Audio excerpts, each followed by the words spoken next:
एक ओंकार सतनाम करता पुरख निर्भव निर्वैर अकाल मूरत अजूनी सैभं गुर प्रसाद जप आद सच जुगाद सच है भी सच नानक होसी भी सच। बानी गुरु गुरु है बानी विच बानी अमृत सारे गुर बानी कहे सेवक जन मानै परतख गुरु निस्तारे।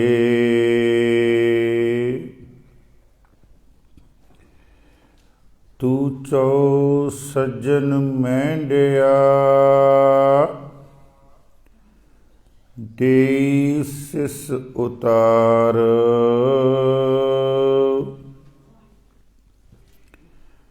नैन महिंजे तरस दे कद पसी दीदार।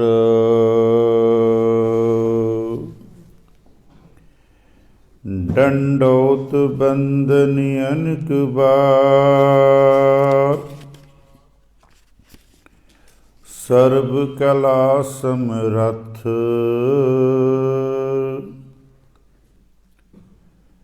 डोलन ते राखो प्रभु नानक दे कर हथ।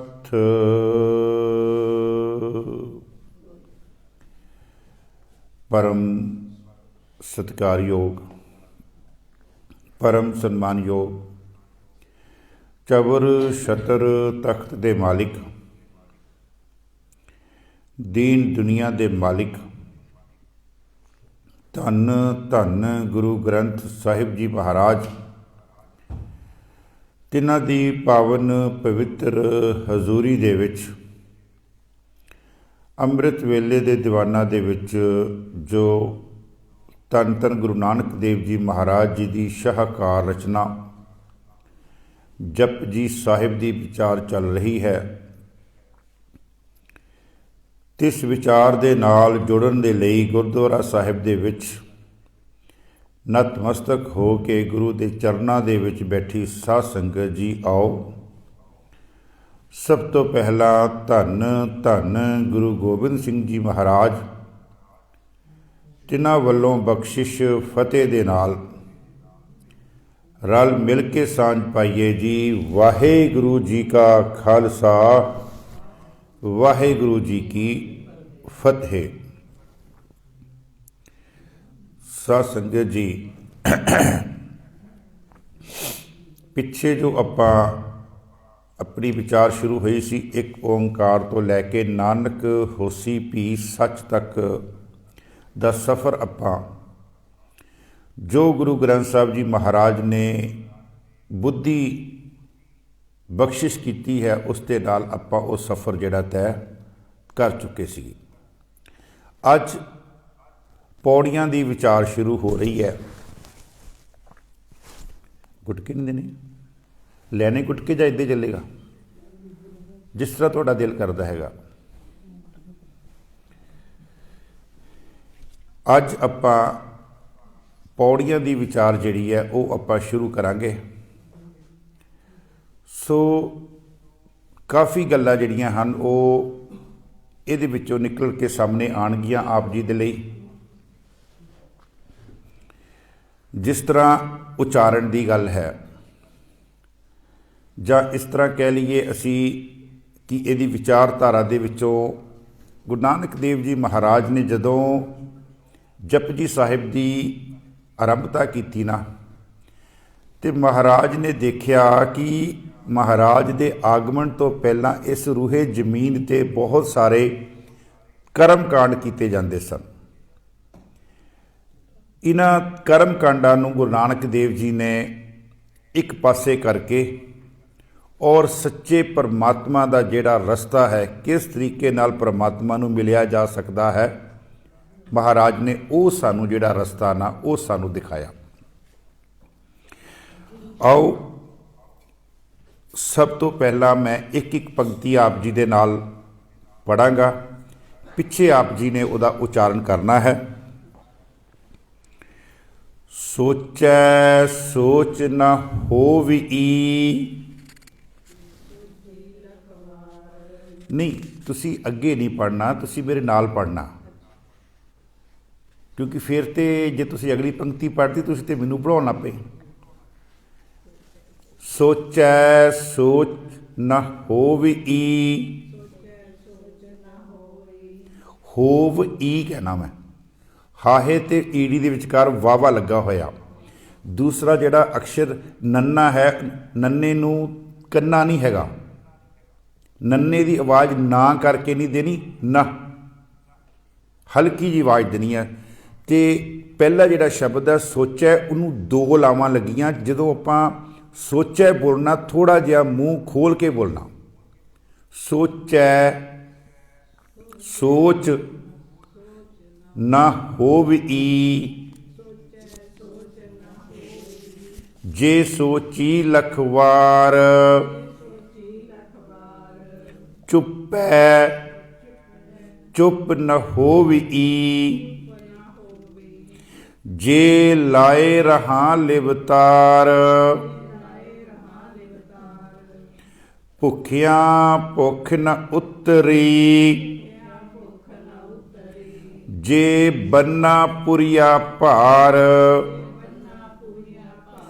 ਦੇਖੋ ਪੁਰੀਆ ਦੇ ਪਿੱਛੇ ਤੁਸੀਂ ਬਿੰਦੀ ਬੋਲ ਰਹੇ ਹੋ, ਬਿੰਦੀ ਨਹੀਂ ਲੱਗੀ ਹੋਈ। ਪੁਰੀਆ ਐੜੇ ਨੂੰ ਕਰਨਾ ਹੈ ਲੇਕਿਨ ਬਿੰਦੀ ਨਹੀਂ ਹੈ, ਇਹ ਗੱਲ ਦਾ ਖਿਆਲ ਕਰਨਾ ਉਚਾਰਨ ਦੇ ਵਿੱਚ। ਭੁੱਖਿਆਂ ਭੁੱਖ ਨ ਉਤਰੀ, ਜੇ ਬੰਨਾ ਪੁਰੀਆ ਭਾਰ, ਸਹਸ ਸਿਆਣਪਾ ਲਖ ਹੋਏ। ਸਹਸ, ਸਹਿਸ ਨਹੀਂ ਕਹਿਣਾ, ਕਿਉਂਕਿ ਸੱਸੇ ਨੂੰ ਕੋਈ ਲਾ ਨਹੀਂ, ਕੋਈ ਦੁਲਾ ਨਹੀਂ ਹੈਗੀ, ਹਾਹੇ ਨੂੰ ਵੀ ਕੁਛ ਨਹੀਂ ਗਾ, ਅਗਲੇ ਸੱਸਾ ਉਹਨੂੰ ਵੀ ਕੁਛ ਨਹੀਂ, ਇਹਨੂੰ ਬੋਲਾ ਸਹਸ। ਸਹਸ ਸਿਆਣਪਾ ਲਖ ਹੋਏ। ਹੋਏ ਹਾਹੇ ਤੋਂ ਬਾਅਦ ਫਿਰ ਦੁਬਾਰਾ ਹਾਹਾ ਲੱਗਾ ਔਰ ਉਸ ਹਾਹੇ ਨੂੰ ਲੱਗੀ ਹੋਈ ਆ ਸਿਆਰੀ। ਸਹਸ ਸਿਆਣਪਾ ਲਖ ਹੋਏ, ਤਾਂ ਇੱਕ ਨਾ ਚੱਲੈ ਨਾਲ। ਦੇਖੋ ਤਾਂ ਨਹੀਂ ਕਹਿਣਾ, ਤਾਂ ਤੱਤੇ ਨੂੰ ਕਰਨਾ ਨਹੀਂ ਹੈਗਾ। ਬਸ ਆਹੋ ਹੀ ਚੀਜ਼ਾਂ ਹੈਗੀਆਂ ਜਿਹੜੀਆਂ ਤੁਹਾਨੂੰ ਨਵੀਆਂ ਮਿਲਣਗੀਆਂ ਉਚਾਰਨ ਦੇ ਵਿੱਚ। ਸਹਸ ਸਿਆਣਪਾ ਲਖ ਹੋਏ, ਤਾਂ ਇੱਕ ਨਾ ਚੱਲੈ ਨਾਲ। ਕਿਵ ਸਚਿਆਰਾ ਹੋਈਐ, ਕਿਵ ਕੂੜੈ ਟੁੱਟੈ ਪਾਲ। ਹੁਕਮ ਰਜ਼ਾਈ ਚੱਲਣਾ, ਨਾਨਕ ਲਿਖਿਆ ਨਾਲ।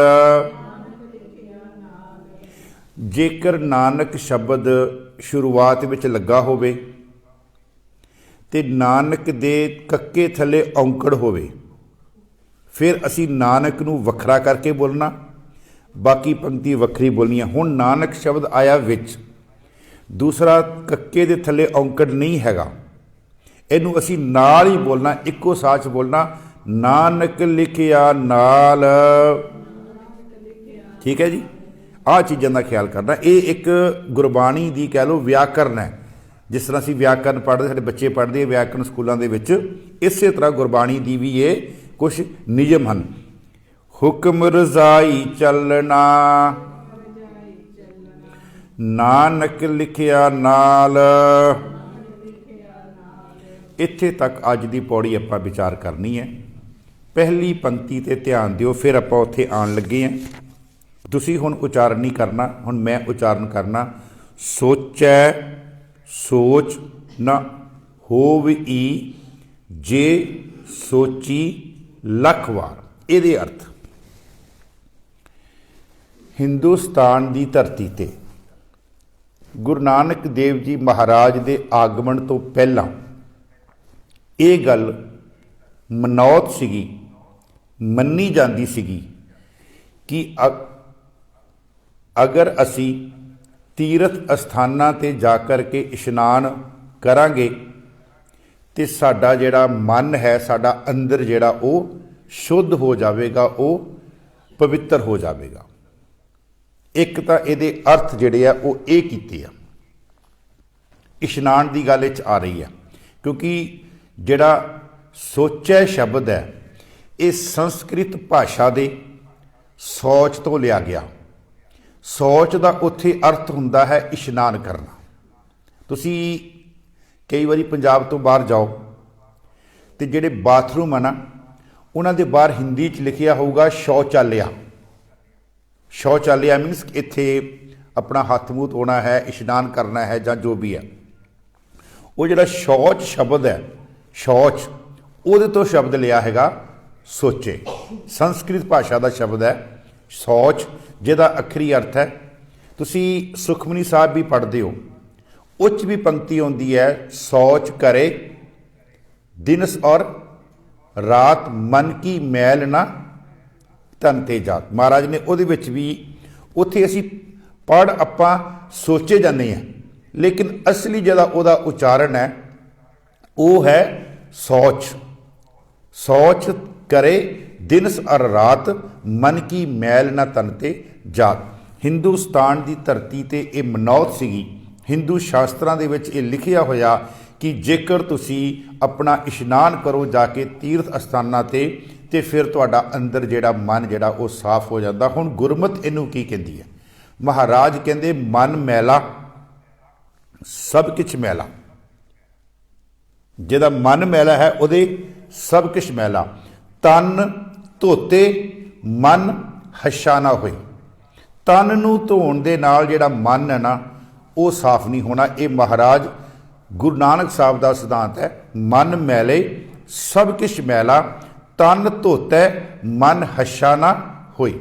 ਹੁਣ ਪਹਿਲੀ ਪੰਕਤੀ ਹੈ ਸੋਚੈ ਸੋਚ ਨਾ ਹੋਵਈ। ਸੋਚੇ ਦਾ ਅੱਖਰੀ ਅਰਥ ਹੈ ਇਸ਼ਨਾਨ ਕਰਨਾ। ਜਿਹੜਾ ਦੂਸਰਾ ਸ਼ਬਦ ਸੋਚ ਆਇਆ ਉਹਦਾ ਅੱਖਰੀ ਅਰਥ ਹੈ ਅੰਦਰ ਦੀ ਪਵਿੱਤਰਤਾ। ਮਹਾਰਾਜ ਕਹਿੰਦੇ ਕਿ ਸੋਚੈ, ਸੋਚ ਕਰਨ ਦੇ ਨਾਲ, ਇਸ਼ਨਾਨ ਕਰਨ ਦੇ ਨਾਲ ਅੰਦਰ ਦੀ ਪਵਿੱਤਰਤਾ ਨਹੀਂ ਹੋਣੀ।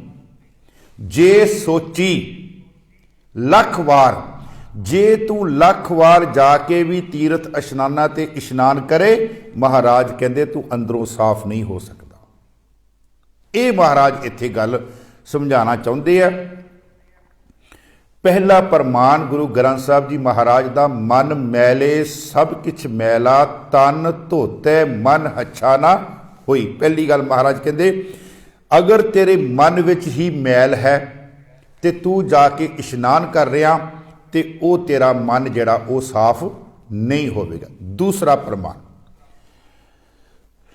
ਲੌਕੀ 68 ਤੀਰਥ ਨਾਈ, ਕੌੜਾਪਨ ਤਉ ਨਾ ਜਾਈ।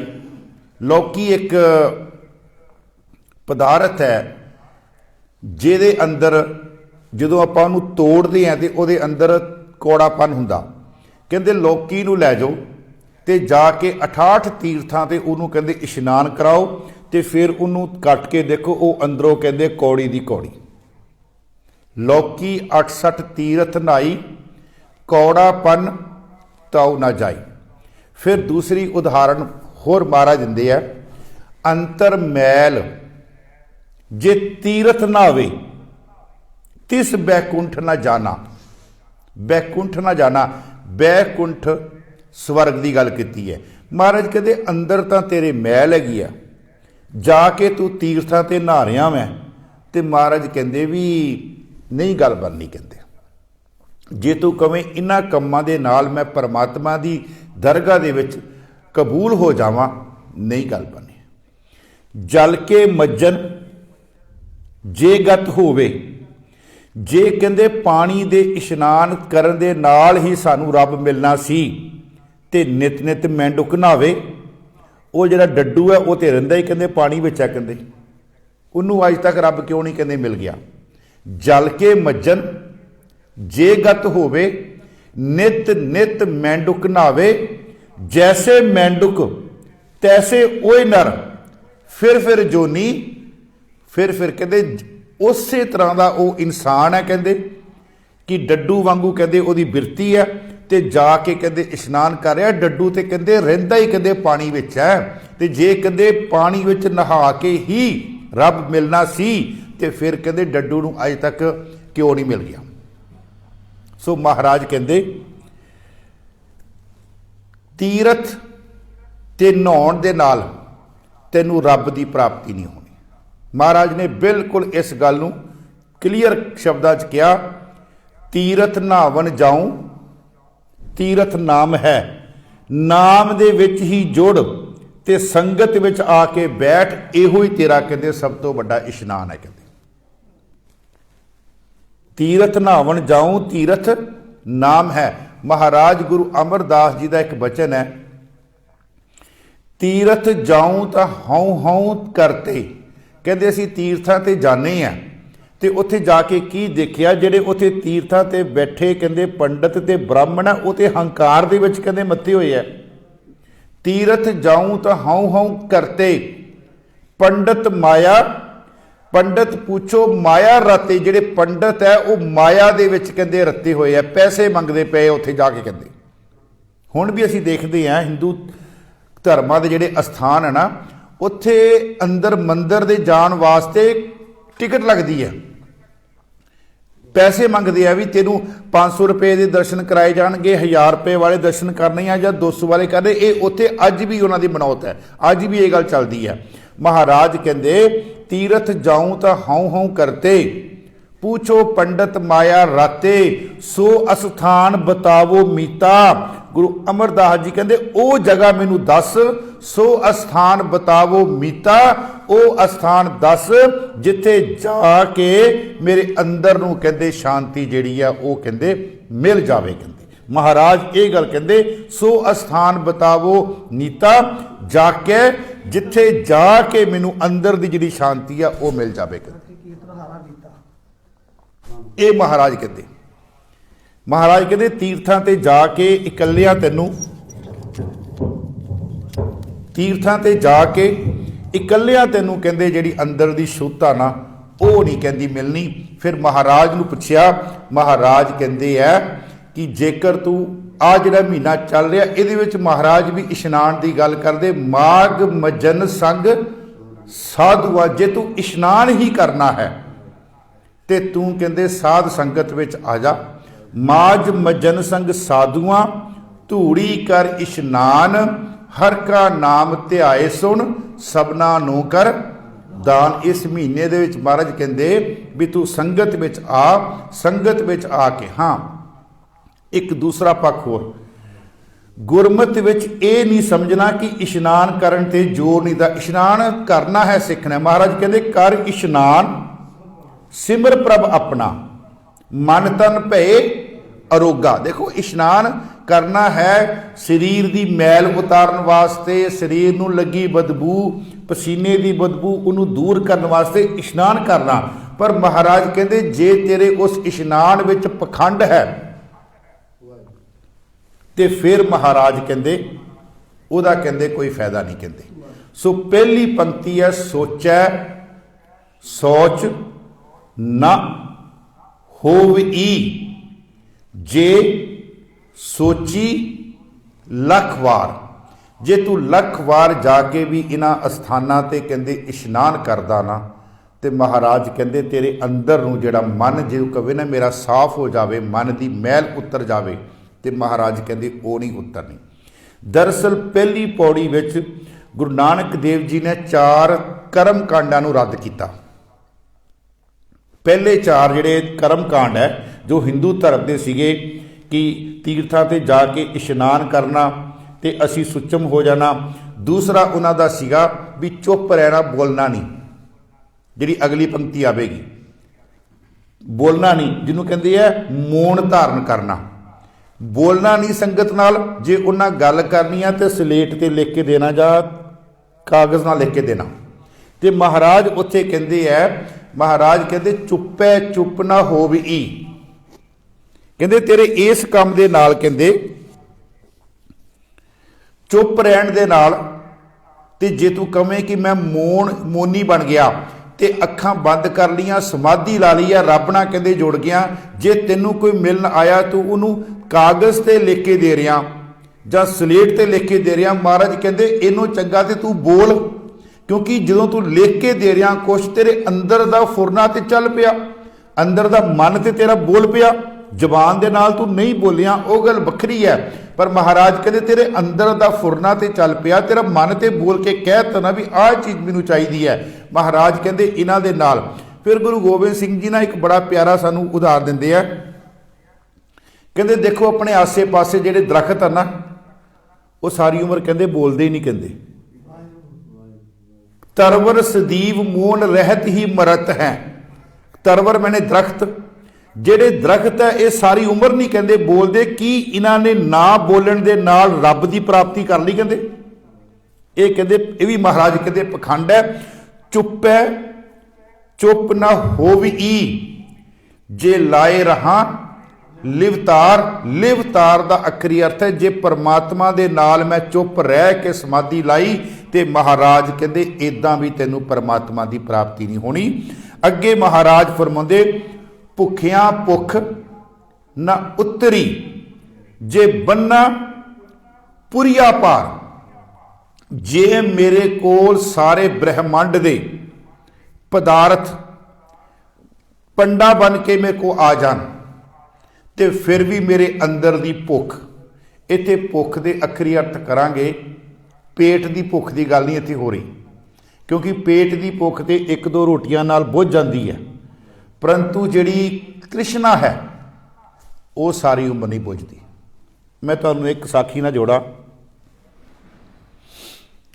सिकंदर बादशाह समुंदर कोल गया तो जाके सिकंदर बादशाह ने समुंदर नूं कहा, कहंदा मैं भी बादशाह तो लोकी तैनूं भी बादशाह कहंदे आ, क्योंकि सारिया नदियां सारा कुछ तेरे विच आउंदा, तू भी बादशाह। तो कहंदे बादशाह तो एक ही होना चाहिए, तो तू कहंदे ते जां मैं कहंदे। तो सिकंदर अपनी फौज लैके समुंदर दे विच खड़ा हो गया तो बादशाह नूं कहा, समुंदर नूं कहा मेरे नाल जंग कर। समुंदर निकलिया विचों, समुंदर ने कहा भी बादशाह गल की हुई है। कहते भी बादशाह तो दुनिया ते एक ही हुंदा वा, 2 नहीं हुंदे। एक म्यान विच 2 तलवारां नहीं पै सकदियां, एक ही पैंदी है। तो समुंदर ने कहा दस गल की है। कहते जे तू भी बादशाह मैं भी बादशाह, मेरे नाल जंग कर। समुंदर कहता मैं जंग नहीं करनी, अपना नुकसान बहुत हो जाऊगा। कहता जे नुकसान तो डरदा तो फिर मैनू साल का कहते टैक्स दिया कर, अपने नाल रजामंदी हो जाए, तू मैनू साल का टैक्स। ये सिर्फ एक समझण की खातर गाथा हैगी है। तो समुंदर ने कहा दस की चाहिए। कहते कि मैनू इन्ना जिहड़ा हैगा तू हीरे मोती देने आ। समुंदर ने उछाला मारिया तो हीरे मोती उन्होंने दे ते कहते आ चक, उन्हें पंड बन्नी ते चक के आ गया। 2-4 महीनों के बाद वो मन च आया कि एडा वड्डा समुंदर, सारिया नदियां ये विच पै रहियां ते एक पंड कहते हीरिया की, कहते एक पंड कहते मोतियां की, कहते नहीं ये नहीं गल बननी। कहते वो फिर अपनी फौज लैके समुंदर के दुआले हो गया। ਸਮੁੰਦਰ ਦੁਆਲੇ ਹੋਇਆ। ਸਮੁੰਦਰ ਫਿਰ ਬੋਲਿਆ, ਕਹਿੰਦੇ ਹੁਣ ਕੀ ਹੋਇਆ, ਮੈਂ ਤੇ ਤੈਨੂੰ ਕਹਿੰਦੇ ਸਾਲ ਦਾ ਟੈਕਸ ਵੀ ਦੇਤਾ ਜੋ ਤੂੰ ਮੰਗਿਆ, ਕਹਿੰਦੇ ਇੰਨੇ ਕੁ ਟੈਕਸ ਨੂੰ ਮੈਂ ਕੀ ਕਰਨਾ। ਫਿਰ ਸਮੁੰਦਰ ਕਹਿੰਦਾ ਚੱਲ, ਫੇ ਕਹਿੰਦਾ ਚੱਕ, ਕਹਿੰਦਾ ਉਹਨੇ ਉਛਾਲਾ ਮਾਰਿਆ ਤੇ ਹੀਰੇ ਮੋਤੀ ਉਹਨੇ ਨਾ ਸਾਰੇ ਕਿਨਾਰਿਆਂ ਤੇ ਭਰਤੇ, ਕਹਿੰਦੇ ਚੱਕੀ ਜਾ। ਉਹਦੇ ਸਿਪਾਹੀ ਚੱਕ ਰਹੇ ਆ, ਚੱਕ ਚੱਕ ਕੇ ਥੱਕ ਗਏ, ਕਹਿੰਦੇ ਵੀ ਸਾਡੇ ਕੋਲ ਤੇ ਹੁਣ ਬਰਤਨ ਨਹੀਂ ਹੈਗਾ ਪਾਉਣ ਵਾਸਤੇ। ਤੇ ਸਮੁੰਦਰ ਨੇ ਕੀ ਕੀਤਾ, ਕਹਿੰਦਾ ਇਹ ਮੇਰਾ ਥੋੜੀ ਕਸੂਰ ਹੈ, ਬਰਤਨ ਤੂੰ ਲੈ ਕੇ ਆਉਣੇ ਸੀ। ਕਹਿੰਦਾ ਨਹੀਂ, ਜੇ ਤੂੰ ਇੰਨਾ ਕੁਝ ਦਿੱਤਾ ਤੇ ਭਾਂਡਾ ਵੀ ਤੂੰ ਦੇ। ਸਮੁੰਦਰ ਨੇ ਇੱਕ ਛੋਟੀ ਜੀ ਬੇੜੀ ਦੇਤੀ, ਕਹਿੰਦਾ ਇੰਨੀ ਕੁ ਬੇੜੀ ਕਹਿੰਦਾ ਮੈਂ ਕੀ ਕਰਨੀ ਹੈ, ਇਹ ਤੇ ਕਹਿੰਦਾ 1 ਮਿੰਟ ਵਿੱਚ ਭਰ ਜਾਣੀ ਹੈ। ਕਹਿੰਦਾ ਤੂੰ ਬੇੜੀ ਵਿੱਚ ਪਾ ਤੇ ਸਹੀ, ਤੂੰ ਇਹ ਹੀਰੇ ਮੋਤੀ ਬੇੜੀ ਵਿੱਚ ਪਾ ਤੇ ਸਹੀ। ਉਹਦੇ ਸਿਪਾਹੀ ਜਿਹੜੇ ਸੀ ਨਾ, ਉਹ ਬੇੜੀ ਵਿੱਚ ਹੀਰੇ ਮੋਤੀ ਪਾਉਣ ਲੱਗੇ। ਸ਼ਾਮ ਪੈ ਗਈਆਂ, ਮਹੀਨੇ ਲੰਘ ਗਏ, ਲੇਕਿਨ ਉਹ ਬੇੜੀ ਨਹੀਂ ਉਹ ਭਰੀ। ਦਰਅਸਲ ਗੱਲ ਕੀ ਹੈ, ਕੁਝ ਐਸੇ ਹਾਲਾਤ ਸਾਡੇ ਵੀ ਹੈ, ਐਸੇ ਹਾਲਾਤ ਆ ਜਿਹੜਾ ਸਾਡਾ ਸਰੀਰ ਇੱਕ ਬੇੜੀ ਹੈ, ਇਹ ਨਹੀਂ ਉਹ ਸਾਰੀ ਉਮਰ ਭਰਦਾ। ਸਾਈਕਲ ਤੋਂ ਇਹਦੀ ਆਸ ਹੁੰਦੀ ਹੈ ਮੋਟਰਸਾਈਕਲ ਤੇ, ਮੋਟਰਸਾਈਕਲ ਤੋਂ ਫਿਰ ਇਹ ਜਾਂਦਾ ਹੈਗਾ ਕਾਰ ਦੇ ਵਿੱਚ, ਕਾਰ ਤੋਂ ਕਹਿੰਦਾ ਮੈਨੂੰ ਵੱਡੀ ਕਾਰ ਮਿਲ ਜੇ, ਵੱਡੀ ਕਾਰ ਤੋਂ ਮੈਨੂੰ ਹੋਰ ਮਿਲ ਜੇ, ਨਿੱਕੇ ਮਕਾਨ ਤੋਂ ਕੋਠੀਆਂ, ਕੋਠੀਆਂ ਤੋਂ ਮਹੱਲ। ਮਹਾਰਾਜ ਕਹਿੰਦੇ ਸਾਰੀ ਉਮਰ ਤੇਰੀ ਬੀਤ ਗਈ, ਇਹ ਜਿਹੜੀ ਤੇਰੀ ਤ੍ਰਿਸ਼ਨਾ ਨਾ, ਇਹ ਤੇਰੀ ਅੰਦਰ ਦੀ ਭੁੱਖ ਹੈ, ਇਹ ਨਹੀਂ ਕਹਿੰਦੇ ਬੁੱਝੀ। ਦਰਅਸਲ ਤ੍ਰਿਸ਼ਨਾ ਦੀ ਇੱਕ ਵਿਦਵਾਨ ਨੇ ਦਿੱਤੀ ਪਰਿਭਾਸ਼ਾ, ਕਹਿੰਦਾ ਤ੍ਰਿਸ਼ਨਾ ਕੀ ਹੈ, ਕਹਿੰਦਾ ਜਿਸ ਤਰ੍ਹਾਂ ਇੱਕ ਗਲਾਸ ਲਓ, ਉਹ ਗਲਾਸ ਦਾ ਹੇਠਲਾ ਪਾਸਾ ਵੱਢ ਦਿਓ, ਕਹਿੰਦਾ ਤੇ ਉਹਦੇ ਵਿੱਚ ਕਹਿੰਦਾ ਪਾਣੀ ਪਾਓ, ਸਾਰੀ ਉਮਰ ਕਹਿੰਦਾ ਪਾਣੀ ਪਾਈ ਜਾਓ, ਉਹ ਗਲਾਸ ਨਹੀਂ ਕਹਿੰਦੇ ਭਰੇਗਾ। ਮਹਾਰਾਜ ਕਹਿੰਦੇ ਆ ਹੈ ਕਹਿੰਦੇ ਤ੍ਰਿਸ਼ਨਾ। ਮਹਾਰਾਜ ਕਹਿੰਦੇ ਭੁੱਖਿਆਂ ਭੁੱਖ ਨਾ ਉਤਰੀ, ਜੇ ਬੰਨਾ ਪੁਰੀਆ ਭਾਰ, ਚਾਹੇ ਸਾਰੀਆਂ ਪੁਰੀਆਂ ਦੀਆਂ, ਸਾਰੇ ਦੇਵ ਲੋਕਾਂ ਦਾ ਸਮਾਨ, ਖਾਣ ਵਾਲੇ ਪਦਾਰਥ, ਹਰ ਕਿਸਮ ਦੇ ਪਦਾਰਥ ਦੀਆਂ ਪੰਡਾਂ ਬਣੀਆਂ ਜਾਣ, ਉਹ ਵੀ ਕਹਿੰਦੇ ਪੰਡਾਂ ਬਣ ਕੇ ਰੱਖੀਆਂ ਜਾਣ। ਤੇ ਇਨਸਾਨ ਫਿਰ ਵੀ ਕਹਿ ਰਿਹਾ ਹੋਰ, ਇਨਸਾਨ ਫਿਰ ਵੀ ਕਹਿ ਰਿਹਾ ਸਹਿਸ ਖਟੇ ਲੱਖ ਕਉ ਉਠ ਧਾਵੇ, ਤ੍ਰਿਪਤ ਨਾ ਆਵੇ ਮਾਇਆ ਪਾਛੇ ਪਾਵੇ। ਮਹਾਰਾਜ ਕਹਿੰਦੇ 1000 ਕਮਾਏ ਤੇ 1000 ਆ ਗਏ ਜੇਬ ਦੇ ਵਿੱਚ, ਹੁਣ 1000 ਨੂੰ ਸਾਂਭ ਕੇ ਕਹਿੰਦਾ ਜੇ ਲੱਖ ਆਉਣ ਤੇ ਕਹਿੰਦਾ ਚੰਗੀ ਗੱਲ ਹੈ। ਸਹਿਸ ਖਟੇ, ਸਹਿਸ ਮੈਨੇ 1000, ਸਹਿਸ ਖਟੇ ਲੱਖ ਕਉ ਉਠ ਧਾਵੇ, ਹੁਣ ਲੱਖਾਂ ਦੇ ਪਿੱਛੇ ਕਹਿੰਦੇ ਦੌੜਿਆ। ਮਹਾਰਾਜ ਕਹਿੰਦੇ ਤ੍ਰਿਪਤ ਨਾ ਆਵੇ ਮਾਇਆ ਪਾਛੇ ਪਾਵੇ। ਤੇ ਤ੍ਰਿਪਤ ਦਾ ਇਨਸਾਨ ਕੌਣ ਹੈ, ਤ੍ਰਿਸ਼ਨਾ ਵਿਰਲੇ ਕੀ ਹੀ ਬੁੱਝੀ ਹੈ। ਕੋਈ ਇਨਸਾਨ ਹੈ ਜਿਹੜਾ ਨਾਮ ਦੇ ਨਾਲ ਜੁੜਿਆ, ਸਿਰਫ ਜਿਹੜੀ ਤ੍ਰਿਸ਼ਨਾ ਹੈ ਉਹ ਉਹਦੀ ਹੀ ਬੁੱਝਦੀ ਹੈ। ਮਹਾਰਾਜ ਫਰਮਾਉਂਦੇ ਭੁੱਖਿਆਂ ਭੁੱਖ ਨਾ ਉਤਰੀ, ਜੇ ਬੰਨਾ ਪੁਰੀਆ ਭਾਰ। ਫਿਰ ਮਹਾਰਾਜ ਫਰਮਾਉਂਦੇ ਸਾਹਸ ਸਿਆਣਪਾ ਲੱਖ ਹੋਏ, ਤਾਂ ਇੱਕ ਨਾ ਚੱਲੇ ਨਾਲ। ਦੇਖੋ ਚੱਲੇ ਨਾਲ, ਚੱਲੇ ਲਾਲੇ ਲੱਲੇ ਤੇ 2 ਲਾਵਾਂ, ਮੂੰਹ ਖੋਲ ਕੇ ਬੋਲਣਾ ਚੱਲੇ ਨਾਲ। ਮਹਾਰਾਜ ਕਹਿੰਦੇ ਤੇਰੇ ਮਨ ਦੀਆਂ ਸਿਆਣਪਾਂ ਹਜ਼ਾਰਾਂ ਹੋਣ ਤੇਰੇ ਕੋਲ, ਇਹ ਜਿਹੜੀਆਂ ਤੇਰੀਆਂ ਸਿਆਣਪਾਂ ਨਾ, ਇਹ ਪਰਮਾਤਮਾ ਦੀ ਦਰਗਾਹ ਦੇ ਵਿੱਚ ਕੰਮ ਨਹੀਂ ਆਉਣੀਆਂ। ਇੱਥੇ ਮਹਾਰਾਜ ਹੰਕਾਰ ਦੀ ਗੱਲ ਕਰਦੇ ਆ ਕਿ ਜੇਕਰ ਕੋਈ ਇਨਸਾਨ ਇਹ ਕਵੇ ਕਿ ਮੈਂ ਚੌਧਰੀ ਹਾਂ ਜੀ, ਪਿੰਡ ਦਾ, ਇਲਾਕੇ ਦਾ ਚੌਧਰੀ ਹਾਂ ਜੀ, ਮੈਂ ਗੁਰਦੁਆਰੇ ਜਾਵਾਂ, ਮੇਰਾ ਇਦਾਂ ਸਨਮਾਨ ਹੋਣਾ ਚਾਹਵੇ, ਉਹਦੇ ਅੰਦਰ ਇੱਕ ਹੰਕਾਰ ਹੈ।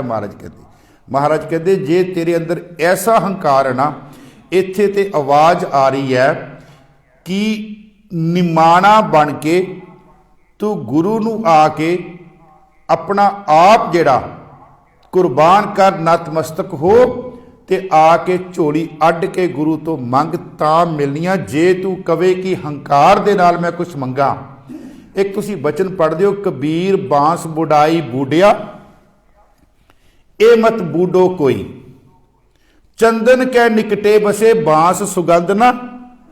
ਲੋ ਜੀ, ਇਹਦੇ ਮੈਂ ਥੋੜੇ ਅਰਥ ਕਰਦੇ ਆ।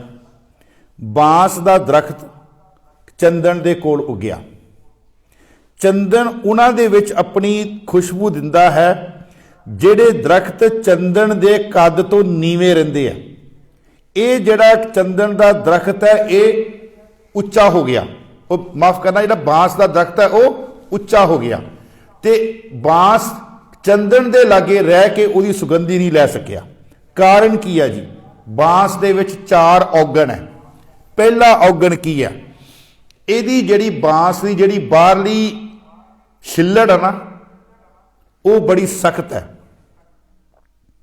ਤੇ ਜਿਹੜਾ ਇਨਸਾਨ ਦਾ ਬਾਹਰੋਂ ਸਖਤ ਹੋਵੇ, ਬੋਲਣਾ ਉਹਦਾ ਕੁਰੱਖਤ ਹੋਵੇ ਤੇ ਉਹ ਵੀ ਥੋੜੀ ਪਰਮਾਤਮਾ ਦੀਆਂ ਖੁਸ਼ੀਆਂ ਲੈ ਸਕਦਾ। ਆਪਾਂ ਪਰਸੋਂ ਵਿਚਾਰ ਕੀਤੀ ਸੀ ਨਾ, ਨਾਨਕ ਫਿੱਕਾ ਬੋਲਿਆ ਤਨ ਮਨ ਫਿੱਕਾ, ਵਿਚਾਰ ਕੀਤੀ ਸੀ ਆਪਾਂ। ਦੂਸਰਾ ਔਗਣ ਬਾਂਸ ਦਾ ਕੀ ਹੈ ਜੀ? ਬਾਂਸ ਦੇ ਵਿੱਚ ਗੰਢਾਂ ਹੈ। ਬਾਂਸ ਤੋਂ ਦੇਖੋ ਤੁਸੀਂ, ਉਹ 'ਚ ਬਹੁਤ ਸਾਰੀਆਂ ਗੰਢਾਂ, ਤੇ ਜਿਸ ਇਨਸਾਨ ਦੇ ਅੰਦਰ ਵੀ ਜਾਤ ਤੇ ਪਾਤ ਦੀਆਂ ਗੰਢਾਂ ਨਾ, ਮੈਂ ਲਵਾਣਾ, ਮੈਂ ਜੱਟ, ਮੈਂ ਭਾਪਾ, ਮੈਂ ਸੈਣੀ, ਆ ਮਹਾਰਾਜ ਕਹਿੰਦੇ ਉਹ ਵੀ ਮੈਨੂੰ ਕਹਿੰਦੇ ਕਬੂਲ ਨਹੀਂ ਹੈਗਾ। ਸਾਡੇ ਹਾਲਾਤ ਇਹੋ ਹੀ ਹੈਗੇ। ਵੈਸੇ ਜਾਤ ਪਾਤ ਗੁਰੂ ਗ੍ਰੰਥ ਸਾਹਿਬ ਜੀ ਮਹਾਰਾਜ ਨੇ ਸਿਰੇ ਤੋਂ ਨਿਕਾਰੀ ਹੈ, ਲੇਕਿਨ ਅਸੀਂ ਫਿਰ ਦੁਬਾਰਾ ਉਹਨਾਂ ਜਾਤਾਂ ਤੇ ਪਾਤਾਂ ਵਿੱਚ ਹੀ ਅਸੀਂ ਫਸ ਕੇ ਬਹਿ ਗਏ ਆ। ਮਹਾਰਾਜ ਕਹਿੰਦੇ ਜਿਹਦੇ ਅੰਦਰ ਇਸ ਤਰ੍ਹਾਂ ਦੀਆਂ ਗੰਢਾਂ ਨਾ, ਉਹ ਵੀ ਕਹਿੰਦੇ ਪਰਮਾਤਮਾ ਦੀ ਖੁਸ਼ੀ ਨਹੀਂ ਲੈ ਸਕਦਾ। ਦੂਸਰਾ ਔਗਣ ਹੋ ਗਿਆ। ਤੀਸਰਾ ਔਗਣ ਬਾਂਸ ਦਾ ਕੀ ਹੈ ਜੀ? ਬਾਂਸ ਬਾਹਰੋਂ ਤੇ ਸਖਤ ਹੈ ਲੇਕਿਨ ਅੰਦਰੋਂ ਖਾਲੀ ਹੈ। ਬਾਂਸ ਨੂੰ ਦੇਖੋ ਤੋੜ ਕੇ, ਅੰਦਰੋਂ ਖਾਲੀ ਹੈ ਬਾਂਸ। ਤੇ ਮਹਾਰਾਜ ਕਹਿੰਦੇ ਕਹੋ ਕਬੀਰ ਸ਼ੂਸ਼ਾ ਘਟ ਬੋਲੇ, ਜਿਹੜਾ ਭਾਂਡਾ ਕਹਿੰਦੇ ਖਾਲੀ ਹੋਵੇਗਾ ਉਹ ਜ਼ਿਆਦਾ ਰੌਲਾ ਪਾਵੇਗਾ। ਕਹਿੰਦੇ ਜਿਹੜਾ ਭਾਂਡਾ ਖਾਲੀ ਹੋਵੇਗਾ ਉਹ ਜ਼ਿਆਦਾ ਰੌਲਾ ਪਾਵੇਗਾ। ਬਾਂਸ ਅੰਦਰੋਂ ਖਾਲੀ ਹੈ। ਹੁਣ ਜਿਹੜਾ ਇਨਸਾਨ ਬਾਹਰੋਂ ਤੇ ਬੜਾ ਤਿਆਰ ਹੋ ਕੇ ਆਇਆ, ਬੜੇ ਅੰਦਰੋਂ ਬਾਹਰੋਂ ਸ਼ਿੰਗਾਰ ਕੀਤੀ ਹੈ, ਲੇਕਿਨ ਅੰਦਰੋਂ ਜਦੋਂ ਦੇਖਿਆ ਤੇ ਉਹ ਖਾਲੀ ਹੈ, ਮਹਾਰਾਜ ਕਹਿੰਦੇ ਇਹ ਵੀ ਗੱਲ ਨਹੀਂ ਬਣੇਗੀ, ਇਹਨੂੰ ਵੀ ਰੱਬ ਦੀ ਪ੍ਰਾਪਤੀ ਨਹੀਂ ਹੋਵੇਗੀ। ਚੌਥਾ ਜੀ ਆਖਰੀ ਔਗਣ ਬਾਂਸ ਦਾ ਕੀ ਹੈ? ਜਦੋਂ ਹਨੇਰੀ ਆਉਂਦੀ ਹੈ ਨਾ ਤੇ ਦੋ ਬਾਂਸ ਆਪਸ ਵਿੱਚ ਟਕਰਾਉਂਦੇ ਆ। ਜਦੋਂ ਹਨੇਰੀ ਆਉਂਦੀ ਹੈ ਜੰਗਲਾਂ ਦੇ ਵਿੱਚ, ਉਹ ਜਦੋਂ ਆਪਸ ਵਿੱਚ ਟਕਰਾਉਂਦੇ ਤੇ ਉਹਨਾਂ ਦੇ ਵਿੱਚੋਂ ਅੱਗ ਨਿਕਲਦੀ ਹੈ ਜੀ। ਉਸ ਬਾਂਸ ਦੀ ਆਪਸੀ ਰਗੜ ਦੇ ਨਾਲ ਅੱਗ ਨਿਕਲਦੀ ਹੈ ਤੇ ਜਦੋਂ ਅੱਗ ਨਿਕਲਦੀ ਹੈ ਉਹਨਾਂ ਨੇ ਆਪ ਤੇ ਸੜਨਾ ਹੀ ਸੜਨਾ, ਨਾਲ ਹੋਰ ਬੂਟਿਆਂ ਨੂੰ ਵੀ ਸਾੜ ਦਿੰਦੇ ਆ। ਇਹ ਬਾਂਸ ਦੇ 4 ਔਗਣ ਹੈ। ਇਸੇ ਕਰਕੇ ਬਾਬਾ ਕਬੀਰ ਜੀ ਕਹਿੰਦੇ ਕਬੀਰ ਬਾਂਸ ਬੁਢਾਈ ਬੂਡਿਆ, ਇਹ ਮਤ ਡੂਬੋ ਕੋਏ, ਚੰਦਨ ਕੈ ਨਿਕਟੇ ਬਸੇ, ਬਾਂਸ ਸੁਗੰਧ ਨਾ ਹੋਏ। ਗੁਰੂ ਗ੍ਰੰਥ ਸਾਹਿਬ ਨੂੰ ਵੀ ਚੰਦਨ ਕਿਹਾ ਗਿਆ। ਬਾਬਾ ਰਵਿਦਾਸ ਜੀ ਕਹਿੰਦੇ ਤੁਮ ਚੰਦਨ ਹਮ ਇਰੰਡ ਬਾਪਰੇ, ਸੰਗ ਤੁਮਾਰੇ ਵਾਸਾ, ਨੀਚ ਰੂਖ ਤੇ ਊਚ ਭਏ ਹੈ, ਗੰਧ ਸੁਗੰਧ ਨਿਵਾਸਾ। ਨੀਚ ਰੂਖ ਤੇ ਕਹਿੰਦੇ ਮੈਂ ਬੜਾ ਨੀਵਾਂ ਸੀ, ਦੁਨੀਆ ਨੇ ਮੈਨੂੰ ਮੰਦਰਾਂ ਚੋਂ ਬਾਹਰ ਕੱਢ ਦਿੱਤਾ, ਦੁਨੀਆ ਨੇ ਮੇਰੀ ਛੰਨ ਜਿਹੜੀ ਪਿੰਡ ਤੋਂ ਬਾਹਰ, ਕਿ ਇਹ ਪਸ਼ੂ ਢੋਣ ਵਾਲਾ ਹੈਗਾ। ਪਰ ਮਹਾਰਾਜ ਮੈਂ ਜਦੋਂ ਦਾ ਤੇਰਾ ਨਾਮ ਜਪਣਾ ਸ਼ੁਰੂ ਕਰ ਦਿੱਤਾ ਨਾ, ਇਹ ਜਿਨ੍ਹਾਂ ਨੇ ਮੈਨੂੰ ਬਾਹਰ ਕੱਢਿਆ ਸੀ ਨਾ, ਅੱਜ ਉਹੀ ਆ ਕੇ ਮੇਰੇ ਚਰਨਾਂ ਦੇ ਉੱਪਰ ਡੰਡੌਤ ਜਿਹੜੀ ਆ ਉਹ ਕਰਨਾ। ਬਾਂਸ ਕਬੀਰ ਬਾਂਸ ਬੁਢਾਈ ਬੂਡਿਆ, ਇਹ ਮਤ ਡੁੱਬੋ ਕੋਈ। ਮਹਾਰਾਜ ਕਹਿੰਦੇ ਸਹਸ ਸਿਆਣਪਾਂ ਲੱਖ ਹੋਏ ਤਾਂ ਇੱਕ ਨਾ ਚੱਲੇ ਨਾ। ਇੱਕ ਹੋਰ ਮੈਂ ਤੁਹਾਨੂੰ ਪ੍ਰਮਾਣ ਦਿਆਂ, ਮਤਾ ਕਰੇ ਪਛਮ ਕੀ ਤਾਈ। ਇਨਸਾਨ ਨੇ ਆਪਣਾ ਮਤਾ ਪਕਾਇਆ ਵੀ ਮੈਂ ਉਸ ਪਾਸੇ ਜਾ ਕੇ ਕਮਾਈ ਕਰਾਂਗਾ, ਇਹ ਉਹਦੀ ਸਿਆਣਪ ਹੀ ਨਾ। ਮਤਾ ਕਰੇ ਪਛਮ ਕੀ ਤਾਈ, ਪੂਰਬ ਹੀ ਲੈ ਜਾਤ, ਜੋ ਅਨਰੂਪਿਓ ਠਾਕੁਰ ਮੇਰੇ ਹੋਏ ਰਹੀ ਉਹ ਬਾਤ। ਮਹਾਰਾਜ ਕਹਿੰਦੇ ਸਿਆਣਪ ਕਾਹੂ ਕਾਮਨਾ ਆਤ, ਜਿਹੜੀ ਤੇਰੀ ਸਿਆਣਪ ਸੀ ਨਾ, ਉਹ ਕਹਿੰਦੇ ਮੇਰੀ ਦਰਗਾਹ ਦੇ ਵਿੱਚ ਨਹੀਂ ਚੱਲਣੀ। ਕਹਿੰਦੇ ਤੇਰੀ ਮਰਜ਼ੀ ਦੇ ਨਾਲ ਮੈਂ ਸੰਸਾਰ ਨਹੀਂ ਕਹਿੰਦੇ ਚਲਾਉਣਾ, ਮੈਂ ਸੰਸਾਰ ਆਪਣੀ ਮਰਜ਼ੀ ਨਾਲ ਕਹਿੰਦੇ ਚਲਾਉਣਾ। ਮਤਾ ਕਰੇ ਪਛਮ ਕੀ ਤਾਈ, ਪੂਰਬ ਹੀ ਲੈ ਜਾਤ, ਜੋ ਅਨਰੂਪਿਓ ਠਾਕੁਰ ਮੇਰੇ ਹੋਏ ਰਹੀ ਉਹ ਬਾਤ। ਮਹਾਰਾਜ ਕਹਿੰਦੇ ਸਿਆਣਪ ਕਾਹੂ ਕਾਮਨਾ ਆਤ। ਹੁਣ ਇਨਸਾਨ ਕੀ ਕਰਦਾ, ਆਪਣੇ ਮਨ ਦੀਆਂ ਨਾ ਚੰਚਲਤਾਵਾਂ ਬੜੀਆਂ ਦੌੜਾਉਂਦਾ ਜੀ, ਮੈਂ ਆਹ ਕਰ ਲਾਂ, ਮੈਂ ਆਹ ਕਰ ਲਾਂ, ਜਿਹਨੂੰ ਮਹਾਰਾਜ ਕਹਿੰਦੇ ਸਭਨੀ ਛਾਲਾਂ ਮਾਰੀਆਂ सबनी शाला मारियां, करता करे सो होए होना। ते सिक्खा उही है जो मेरे रब नूं भुंदा। तू जिन्नियां मर्जी ठगियां मार लै, जिन्नियां मर्जी छाला मार लै, महाराज कहंदे उन्हां दे नाल तेरा घर नहीं वो भरना। कहंदे सहस सियानपा लख होए तां इक ना चले नाल, ए मन चंचला चतुराई किने ना पाया। तेरे मन दियां जेड़ियां चतुराइयां, तेरे मन दियां जेड़ियां सियानपा, इन्हां दे नाल रब नहीं हो तैनूं मिलना। आपां उधर विचार कीती सी ना, नचन कुदन मन का चाओ। मन की गल गुरु ग्रंथ साहब दे विच जे मन अपनी मत करके चलेगा तो महाराज ने उन्होंने सिरे तो निकाल दिता। महाराज कहते तेरे मन की मत, तेरे मन की सियानप जिहड़ी ना वो इत्थे नहीं चलेगी। महाराज फरमाउंदे सहस सियानपा लख होए तां इक ना चले नाल। अगे महाराज फरमाउंदे फिर किव सचियारा होईया। सचियार शब्द का अर्थ की है जी? वैसे जी आपां ये पौड़ी शुरू की ना, इस पौड़ी की व्याख्या 4 पौड़ियां तक लगातार है, जिहड़ियां पहलियां 4 पौड़ियां, क्योंकि चौथी पौड़ी विच महाराज फिर सचियार बनने की गल करते हैं। किद्दां? सचियार का अखरी अर्थ की है? जिस इंसान दे अंदर रंचक जितनी भी मैल नहीं हैगी, ठीक है जी, जिस पदार्थ दे अंदर रंचक जितनी भी मिलावट नहीं हैगी। असी कहने ना जो पुरातन समय च असी कहने सी आ घ्यो जिहड़ा खालस घ्यो है, खालस शब्द तो ही शब्द बनया है खालसा। खालस घ्यो उन्नू कहा जाता सीगा जिहदे विच बिल्कुल मिलावट नहीं हैगी। क्यों भाई साहब जी? देसी घ्यो आपां लैके आंदे सीगे पुरातन, अज भी तुसीं जाओ अपने डब्बिਆਂ ਦੇ ਵਿੱਚ बंद घ्यो मिलता, बाहर शब्द लिखिया पंजाबी ਵਿੱਚ खालस घ्यो। खालस का अखरी अर्थ है जिहदे विच किसी भी किस्म की कोई बाहरली मिलावट नहीं हैगी। ते सचियार का भी अर्थ इहो ही है जिहदे विच कोई भी मिलावट नहीं है। हुण देखो बड़े ध्यान नाल, गुरु नानक दे घर दे विच सफर एक तय होया, वो सफर है सचियार तो लैके ते खालसे का। देखो मैं तुहानूं सफर ना जोड़ा, गुरु नानक देव जी कह रहे हैं कि मैं सिख नूं बनाउणा चाहुंदा सचियार, ठीक है जी। इत्थों शुरुआत हो रही है, इत्थों खालसे की नींह बज रही है, जिहड़ी संपूर्णता गुरु गोबिंद सिंह जी कर रहे हैं 1699 दे विच, ठीक है जी। किव सचियारा? गुरु नानक दा सिख होएगा सचियार। गुरु अंगद देव जी दा सिख की है? महाराज कहंदे तिस प्यारे से नेहो जिस आगे। गुरु अंगद देव जी का प्यारा हो। सचियार नूं की नाम दे रहे हैं? प्यारा। हुण गुरु अमरदास जी जेड़ा गुरु नानक देव जी का सचियारा, उन्होंने नाम दे रहे हैं भगत। असी पढ़ते हैं भगतां की चाल।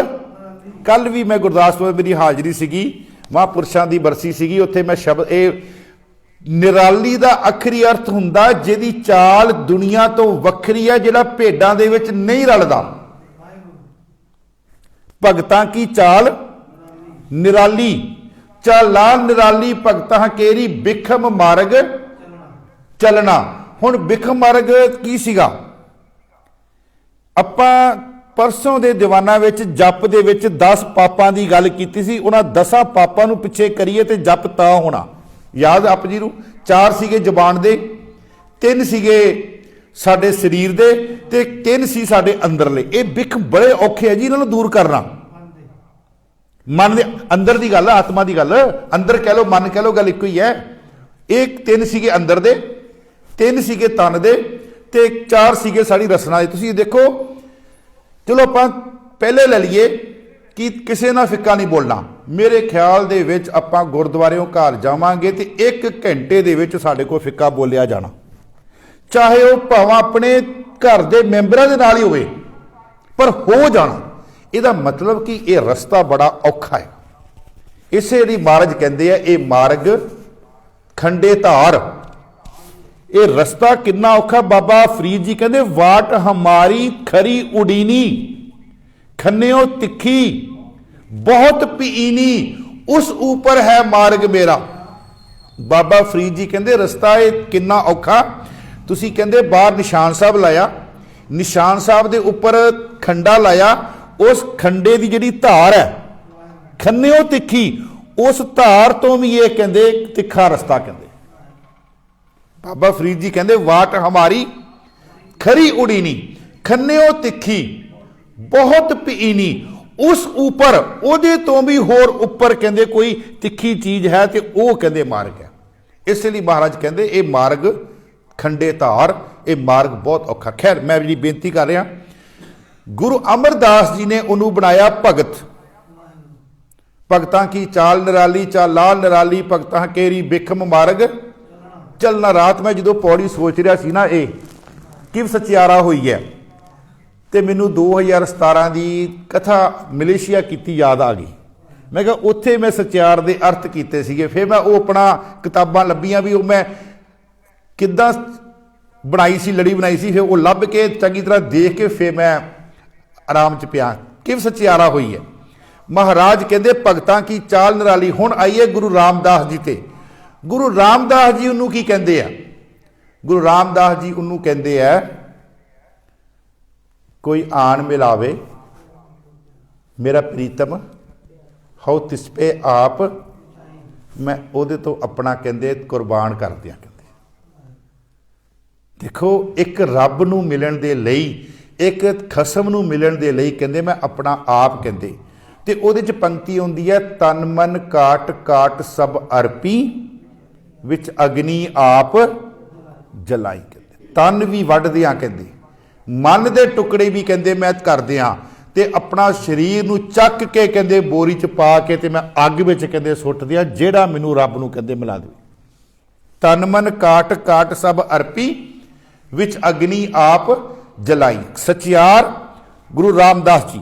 हुण गुरु अर्जुन देव जी महाराज सचियार का नाम की दिंदे आ? कहते मन साचा, जिहदा मन भी सच्चा ते मुख भी सच्चा। कहते मन साचा मुख साचा सोए अवर न पेखै एकस बिन कोए। मेरा सचियार होवेगा जिहड़ा एक तो बगैर गुरु ग्रंथ साहब तो बगैर किसी होर पासे नहीं जावेगा। जिहड़ा गुरु ग्रंथ साहब तो बगैर होर पासे नहीं जावेगा। मन साचा मुख साचा सोए अवर न पेखै। एक ना असी ना 2-3 साल पहला ना सहज पाठ दियां पोथियां वंडदे सीगे भी जिन्हां ने सहज पाठ का पाठ करना होवे।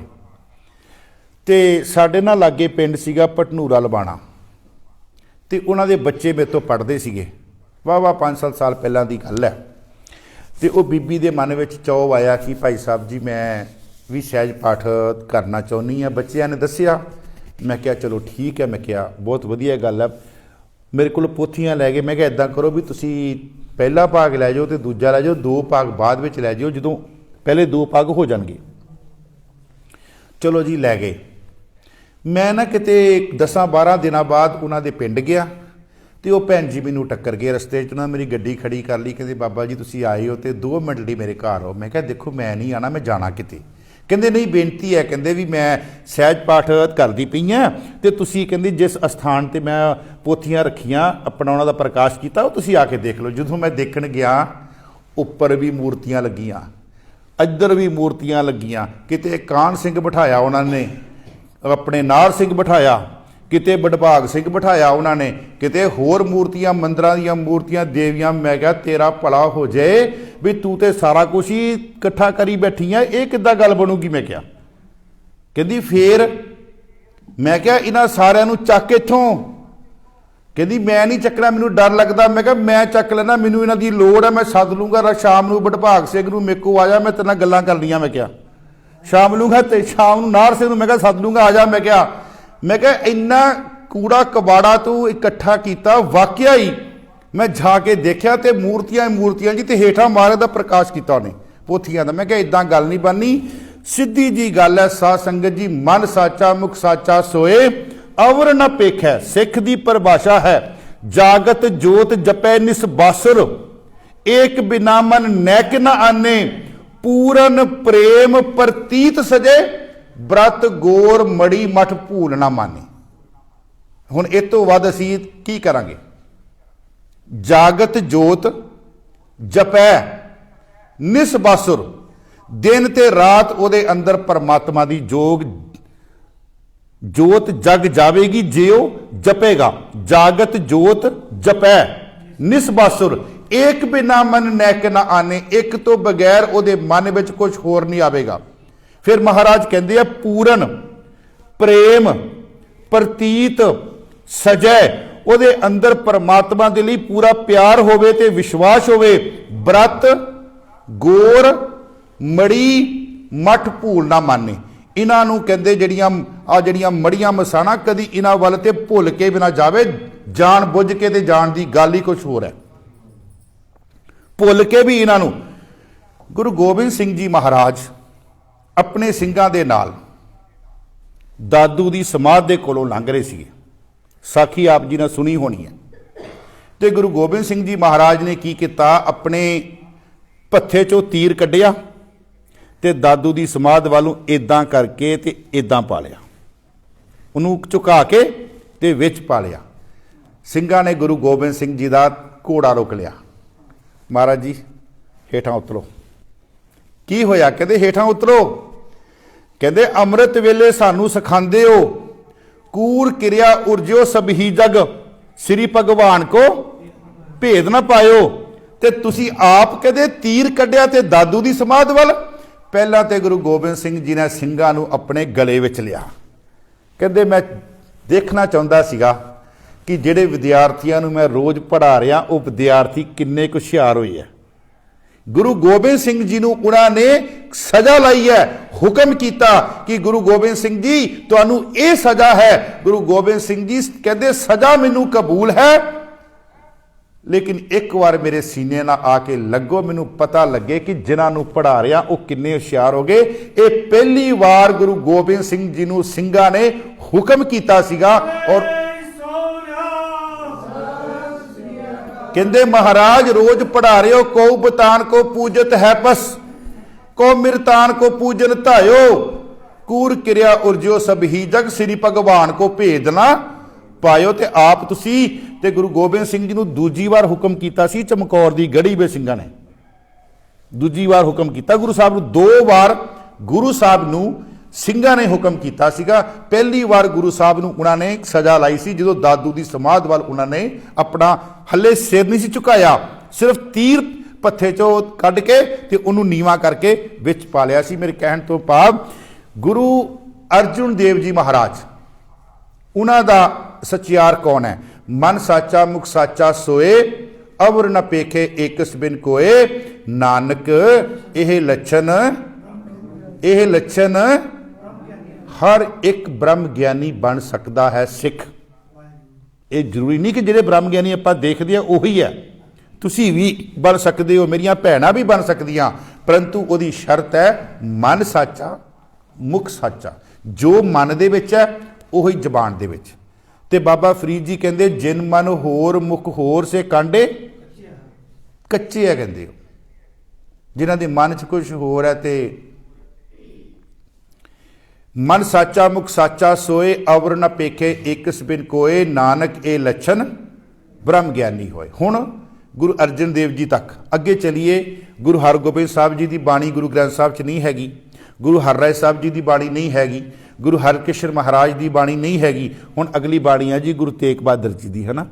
हुण गुरु तेग बहादुर जी नूं पुछीए भी तुहाडे पुत्र ने आउण वाले समय दे विच खालसा साजना, तो वह खालसा जिहड़ा हैगा जिन्हों गुरु नानक देव जी सचियार कह रहे हैं, गुरु अंगद देव जी प्यारा कह रहे हैं, तो ये गुरु अमरदास जी भगत कह रहे हैं, वो खालसा की होएगा? तो गुरु तेग बहादुर जी कहते मेरा खालसा जिहड़ा मेरे पुत्र ने साजना ना, वो होवेगा जो नर दुख में दुख नहीं मानै।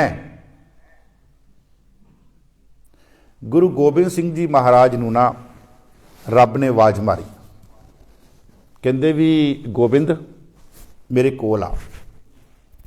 कहते तेरे तो पहला ना अवतार इस धरती ते गए तो मैं उन्होंने ना चकाइयां सीगियां पंडा, तो उन्होंने अपनी अपनी पंडा चक्कियां तो वो चले गए। तो पुत वो एक आखिरी पंड हैगी है, पहला उस पंड ते जाके पढ़ लै भी लिखिया की है, तो देख लै तू चक सकदा जां नहीं चक सकदा। तो गुरु गोबिंद सिंह जी गए उस पंड कोल ते जाके देखा तो पंड ते लिखिया सी दुख ही दुख। की लिखिया सीगा? दुख ही दुख। ते आके क्या कहते रब जी महाराज जी ये लिखिया दुख ही दुख, कहते चक लवेगा, कहते चकाओगे तो चक लवांगा,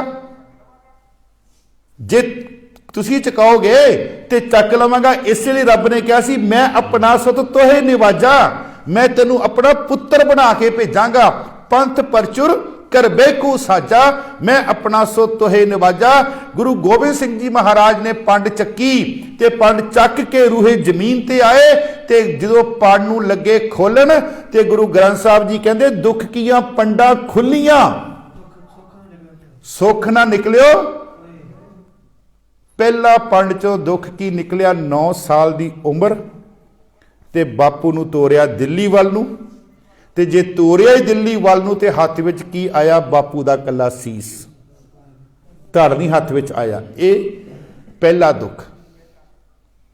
इस तो बाद फिर दुखां दियां मींह वरगिया गुरु गोबिंद सिंह जी महाराज ते।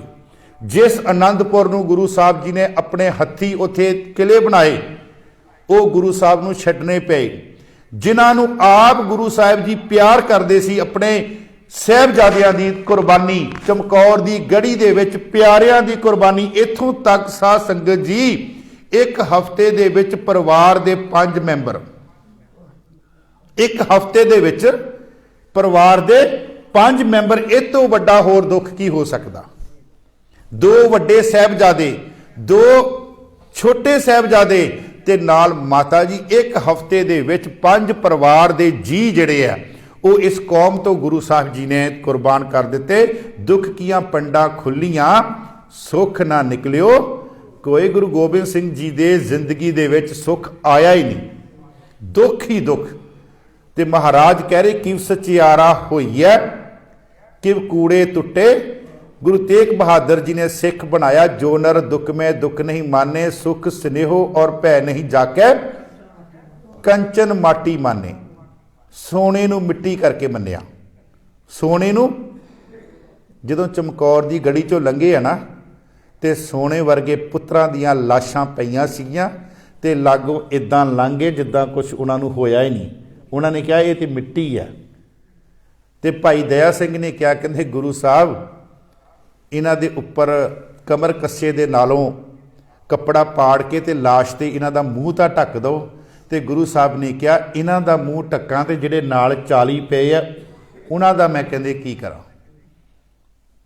सो जो नर दुख में दुख नहीं माने, ये है किव सचियारा होई है किव कूड़े टुटे पाल।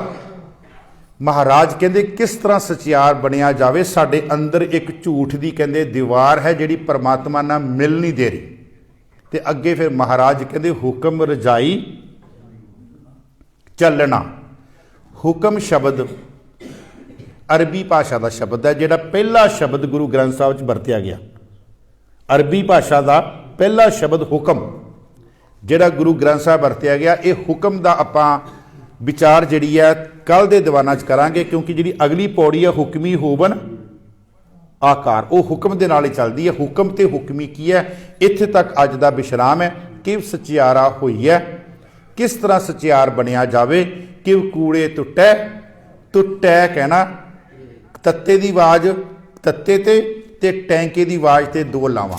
टुटै पाल, ये जिहड़ी झूठ की दीवार है ये किदां टुटे। इन्नियां कोई बेनतियां अज तक तुसीं प्रवान करनियां, होइयां भुल्लां चुकां खिमा करनियां। वाहिगुरू जी का खालसा, वाहिगुरू जी की फतेह। रामकली।